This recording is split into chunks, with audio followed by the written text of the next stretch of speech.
कहानी की शुरुआत में हमें समुद्र के बीचों बीच एक पानी के जहाज को दिखाया जाता है। उस जहाज के अंदर हमें एक 60 साल की बुड्ढी जिसका नाम बोंग था और एक 16 साल की लड़की जिसका नाम चिंकी था, इन दोनों को दिखाया जाता है। दरअसल चिंकी और बोंग यहाँ पर आने वाले टूरिस्ट को अपनी जहाज में बिठाकर उनसे थोड़े बहुत पैसे लेकर अपना खर्चा चलाया करते थे और ऐसा करते हुए इन दोनों को 10 साल से भी अधिक टाइम हो गया था, क्योंकि चिंकी जब 6 साल की थी तभी से ये दोनों ये काम कर रहे हैं। हर दिन की तरह इन दोनों की बोर्ड में आज भी 2 टूरिस्ट घूमने के लिए आते हैं और बोर्ड में आने के बाद वो दोनों चिंकी को अकेला पाकर उसको छेड़ने लगते हैं। अब बोंग दूर खड़ा हुआ ये सब देख रहा था, तभी बोंग को गुस्सा आता है तो बोंग एक टूरिस्ट के ऊपर तीर चला देता है। तभी वो दोनों बोंग को तीर चलाते हुए देखकर डर जाते हैं और वो दोनों चिंकी से दूर हो जाते हैं। इसके बाद दोनों टूरिस्ट आपस में बात करने लगते हैं। एक आदमी दूसरे आदमी से कहता है कि क्या तुम्हें पता है ये 60 साल का बुढ़ा उस 16 साल की लड़की से कुछ ही दिनों में शादी करने वाला है, कि कुछ ही दिनों में वो लड़की 17 साल की हो जाएगी। अगले दिन हम लोगों को पता चलता है कि बोंग आदमियों का भविष्य भी देखता है, लेकिन उसका भविष्य देखने का तरीका सबसे अलग होता है। बोंग आदमियों का भविष्य देखने के लिए किसी किताब का यूज नहीं करता। वो चिंकी को बोर्ड पर लगे हुए झूले पर झूलने के लिए कहता है, जहाँ चिंकी के पीछे बौद्ध की फोटो लगी होती है। बोंग दूर खड़ा होकर बौद्ध की फोटो पर 3 तीर मारता है।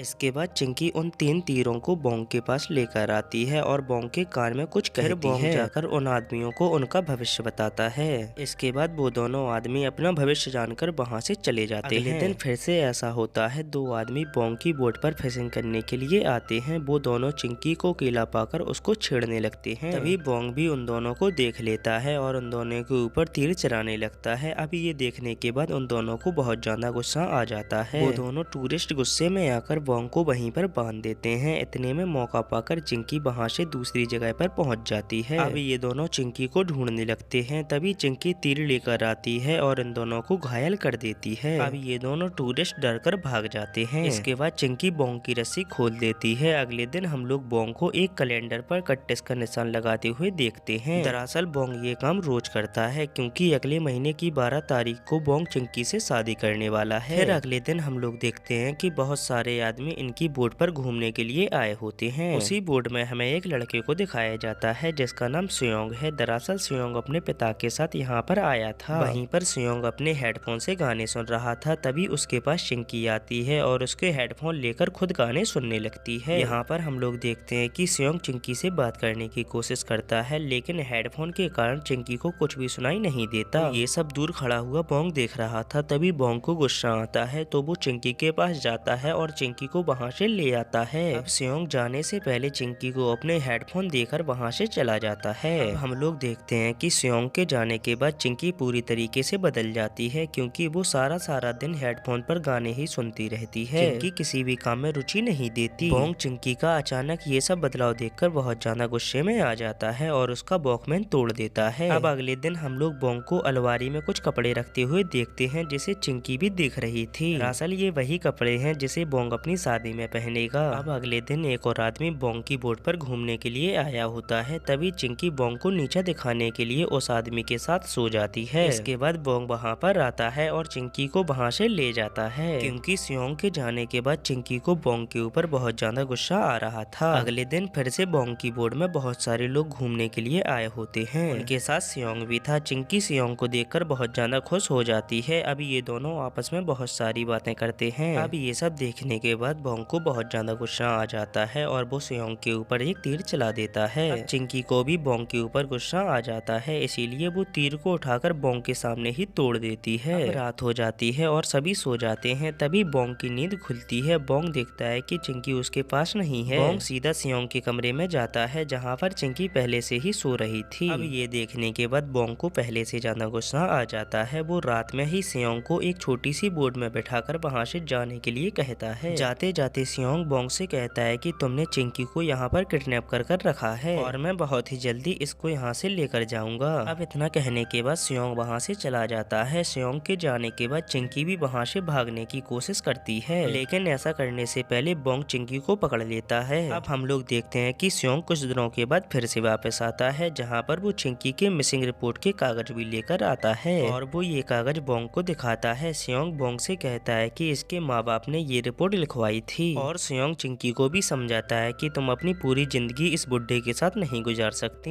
लेकिन हम लोग देखते हैं कि बोंग सियोंग के ऊपर फिर से तीर से हमला कर देता है, लेकिन इस बार चिंकी उसके सामने आ जाती है। कुछ टाइम के बाद बोर्ड में कुछ खराबी आ जाती है, इसीलिए बोंग बोर्ड को सुधार ही रहा था, तभी उसके सर में चोट लग जाती है। अब ये देखने के बाद चिंकी बोंग की चोट पर मलहम लगाने के लिए जाती है, तभी बोंग चिंकी में एक थप्पड़ लगा देता है। अब ये सब खड़ा हुआ सियोंग देख रहा था। वो बोंग के पास आता है और उससे कहता है कि क्या तुम चिंकी का भविष्य बता सकते हो? तो बोंग कहता है कि हाँ, मैं चिंकी का भविष्य बता सकता हूँ। इसके बाद बोंग 3 तीर चलाता है और चिंकी उसके कान में कुछ कहती है। अब इतना सुनने के बाद बोंग अपनी शादी के कपड़े पानी में फेंक देता है। हमें यहाँ पर यह पता चलता है कि चिंकी का भविष्य बोंग के साथ नहीं था। अब अगली सुबह हम लोग देखते हैं कि सियोंग चिंकी को ले जाने लगता है। चिंकी देखती है कि बोर्ड से एक रस्सी बंधी हुई है और वो रस्सी सीधी जाकर बोंग के गले से भी बंधी थी, और ये सब बोंग ने ही किया था क्योंकि वो चिंकी के जाने से पहले ही मरना चाहता था। जब चिंकी ये सब देखती है तो वो सियोंग की बोट को रोकती है और भागती हुई सीधा बोंग के पास आती है। वो बोंग को गले लगाकर रोने लगती है। इसके बाद हम लोग देखते हैं कि चिंकी और बोंग अगले दिन शादी कर लेते हैं, जहाँ पर बोंग चिंकी को एक गाना सुनाता है। चिंकी गाना सुनते हुए सो जाती है। फिर अचानक से उस बुड्ढे के दिमाग में जाने क्या आता है। वो आसमान में एक तीर चलाता है और खुद समुद्र में कूदकर अपनी जान दे देता है। अब कुछ टाइम के बाद हम लोग देखते हैं कि जो बोंग ने आसमान में तीर छोड़ा था वो चिंकी के दोनों पैरों के बीच में आकर गिरता है। तीर गिरने के बाद चिंकी अजीब गरीब से बर्ताव करने लगती है। इसके बाद चिंकी सियोंग की बोट में बैठकर वहां से जाने लगती है। तभी हम लोग देखते हैं कि बोंग की बोट भी उसके पीछे आने लगती है। तभी चिंकी बोंग की बोट को आखिरी बार अलविदा कहती है। इसके बाद हम लोग देखते हैं कि बोंग की बोट वहीं पर डूब जाती है।